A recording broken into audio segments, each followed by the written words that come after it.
Eu sou a professora Maria Tereza Leme Figueira, da Escola Professora Tereza Favalli Pocai, e quando eu fui apresentada a plataforma Khan Academy, no início eu tive um pouco de receio em lidar com todos os conteúdos propostos e utilizando uma tecnologia que eu não domino completamente.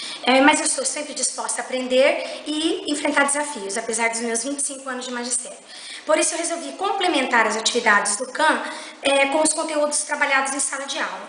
Eu proponho aos alunos que, além de utilizá-los na escola, também realizem em casa momentos de estudo com os pais. Então, solicitei em reunião que acompanhe os filhos na realização dos exercícios. Os que têm acesso à internet têm essa predisposição.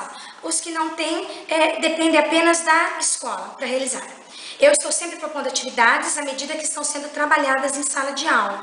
E eu sinto que os alunos ficam motivados na realização das tarefas. Incentivo a olhar os relatórios para observarem o quanto progrediram e eles adoram ver as medalhas, os pontos, né, que cada um vai adquirindo.